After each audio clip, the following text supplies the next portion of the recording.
মায়েরা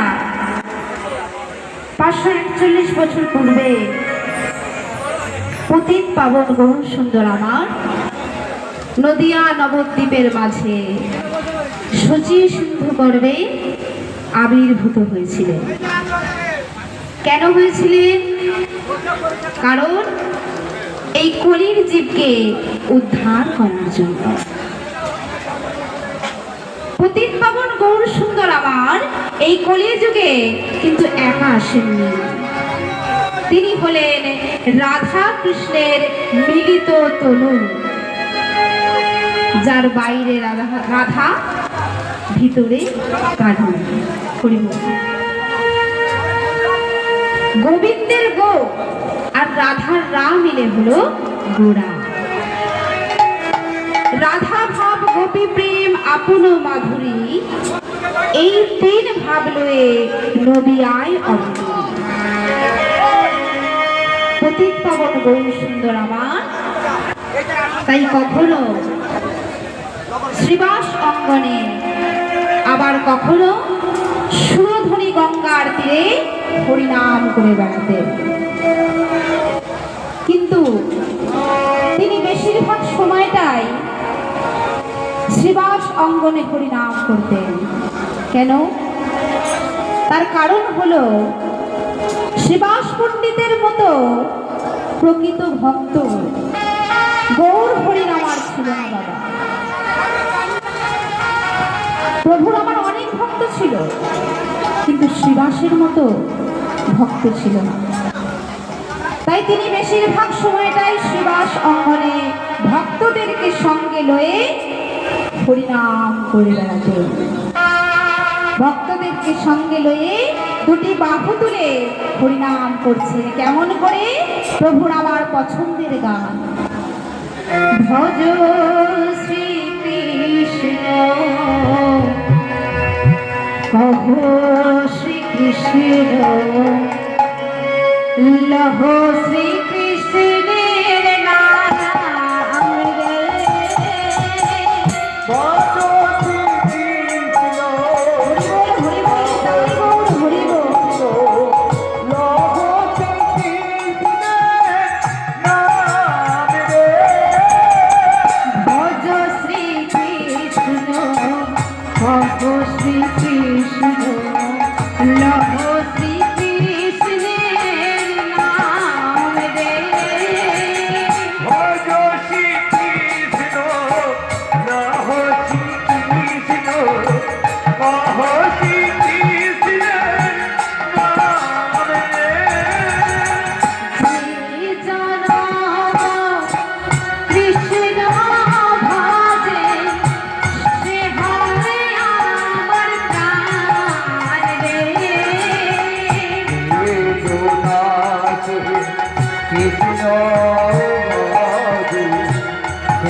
লহো শ্রীকৃষ্ণের নাম রে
এইভাবে গৌরহরি আমার ভক্তদেরকে সঙ্গে লয়ে শ্রীবাস অঙ্গনে হরিনাম করতে ব্যস্ত আছেন।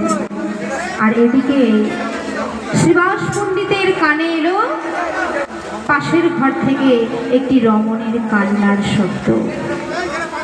শ্রীবাস পণ্ডিত সেই জায়গা থেকে উঠে গিয়ে পাশের ঘরে গিয়ে দেখছে যে তার স্ত্রী মালিনী কান্নাকাটি করছে।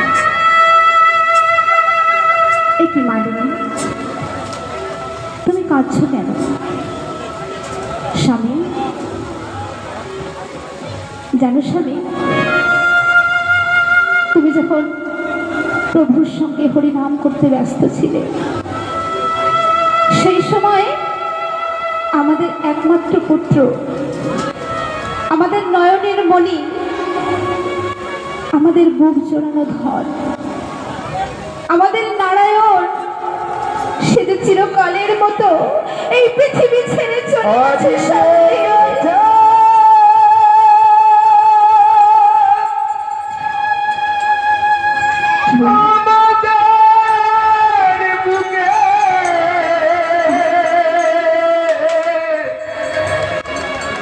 আমাদের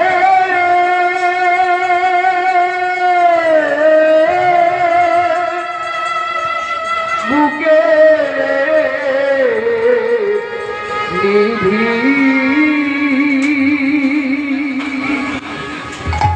এই কথা শুনে শ্রীবাস পণ্ডিত কিছুক্ষণ চুপ করে গেল। মালিনী, মালিনী, তুমি কেঁদো না মালিনী। আমাদের পুত্রের সৌভাগ্য যখন মহাপ্রভু আমার গৃহে স্বয়ং হরিনাম করতে ব্যস্ত ছিলেন, সেই হরিনাম আস্বাদন করতে করতে আমাদের একমাত্র পুত্র এই পৃথিবী ছেড়ে চলে গেছে।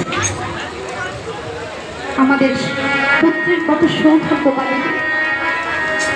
তাই মালিনী, আমি তোমায় বলছি, তুমি চুপ করো, তুমি কেঁদো না মালিনী, তুমি কেঁদো না। তোমার কান্নার শব্দ শুনে যদি আমার মহাপ্রভু আমার গৃহ ছেড়ে চলে যায়, আমার মহাপ্রভুর যদি হরিনাম করতে বিঘ্ন ঘটে, তাহলে মালিনী আমি পুত্র বিরহ সহ্য করতে পারবো, কিন্তু আমার প্রভু যদি আমার গৃহ ছেড়ে চলে যায়, সেই বিরহ, সেই কষ্টকে আমি সহ্য করতে পারবো না মালিনী। তাই তোমায় বলছি মালিনী, তুমি চুপ করো, তুমি কেঁদো না মালিনী, তুমি কেঁদো না। স্বামী, এ তুমি কি বলছো স্বামী? আমাদের একমাত্র পুত্র আমাদের ছেড়ে চলে গেছে, আমাদের সে কোনোদিনও মা বাবা বলে ডাকবে না। তুমি কি কানে শুনতে পাচ্ছ না স্বামী আমি তোমায় কি বলছি? আর তুমি বলছো আমি চুপ করে থাকবো?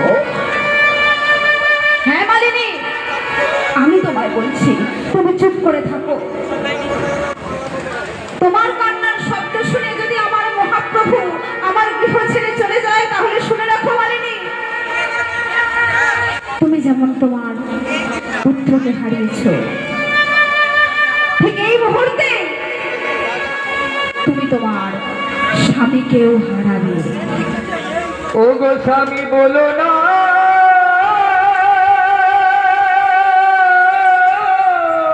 শোনো মালিনী, এই মুহূর্তে আমি আমার এই প্রাণ ওই গঙ্গার জলে বিসর্জন দেব। না না না, এই মুহূর্তে তুমি তোমার স্বামীকেও হারাবে। বলো না, বলো না স্বামী, আমার কথা বলো না, তুমি চুপ করো, তুমি চুপ করো স্বামী। তুমিও কথা বলো না।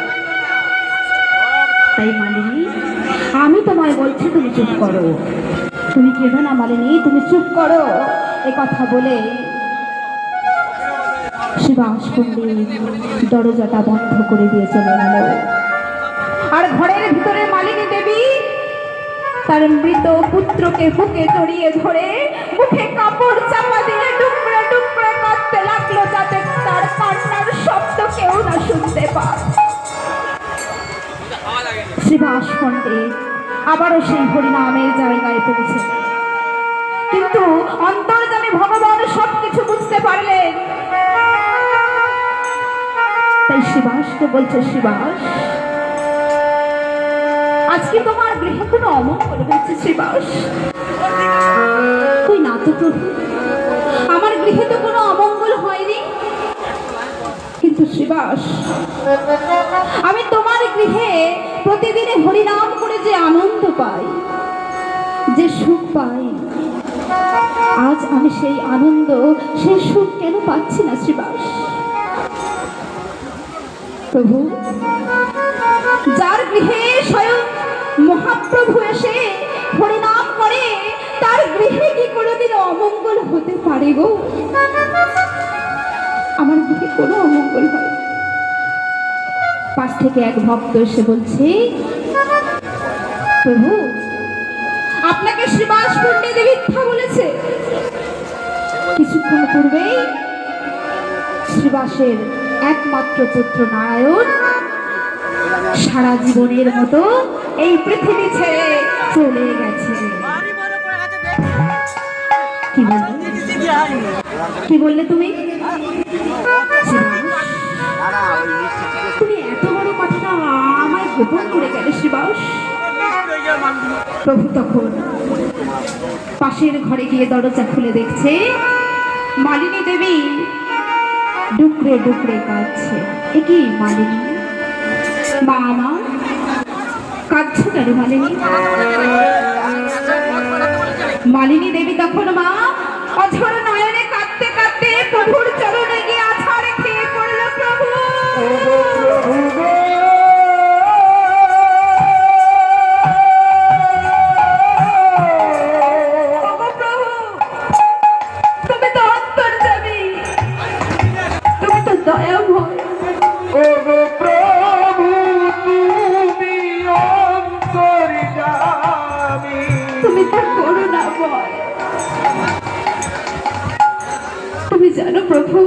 তুমি করুণার নীলা।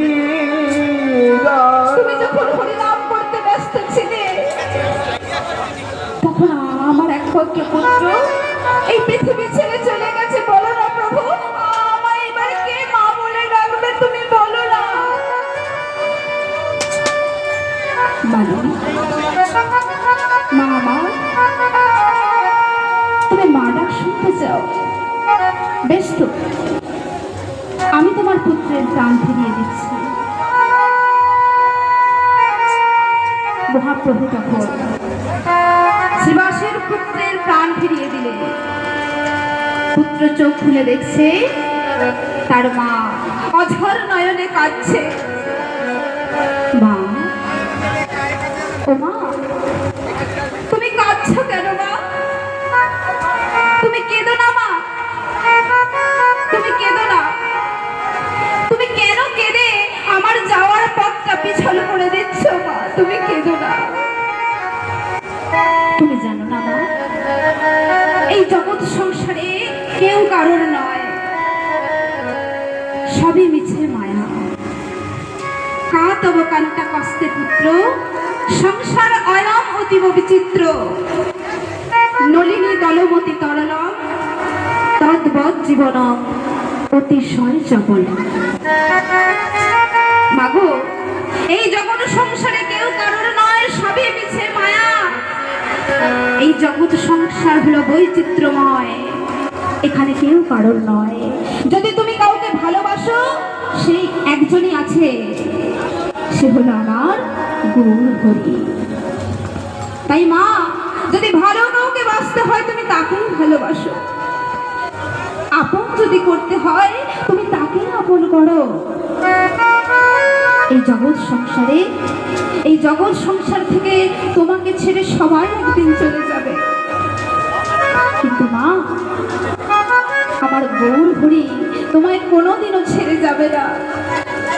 তাই মা, তুমি চুপ করো। এই কথা বলা শেষ হতেই নারায়ণ আবারও চিরনিদ্রায় নিদ্রিত হয়ে গেল। মালিনী দেবীর তখন ঘুম ভাঙলো। মালিনী দেবী বুঝলো সত্যি এই জগৎ সংসারে কেউ কারোর নয়, সবই মিছে মায়া। সুন্দর তাই ভক্ত মন্ডলী, ভক্তিমতী মায়েরা, যদি ভক্ত হতে হয় তাহলে এই সুভাষ পণ্ডিতের মতো ভক্ত হতে হবে।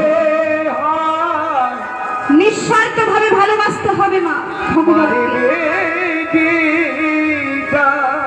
ভক্তমন্ডলী, ভক্তিমতী মায়েরা, তাই পতিত পাবন গৌর সুন্দর আমার কখনো শ্রীবাস পণ্ডিতের অঙ্গনে, কখনো আবার ওই সুরধ্বনির তীরে হরিনাম সংকীর্তন করতেন। তিনি নিজে আচরণ করে এই কলিহত জীবকে শিক্ষা দিতেন। আপনি আচরি ধর্ম প্রভু জীবের শিখায়। তিনি নিজে ধুলায় গড়াগড়ি যেতেন, আর যখন যাকে দেখতেন তার হাতে ধরে বলতেন, ওহে কলির জীব,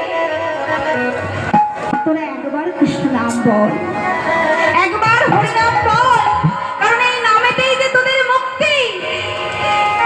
তাই পতিত পাবন গৌর সুন্দর আমার সংকল্প করেছিলেন, পৃথিবীতে আছে যত নগরাদিকা,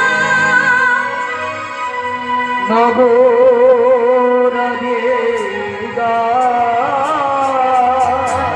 সর্বত্র প্রচারিব এই মধুর কৃষ্ণ নাম। আমি সর্বত্র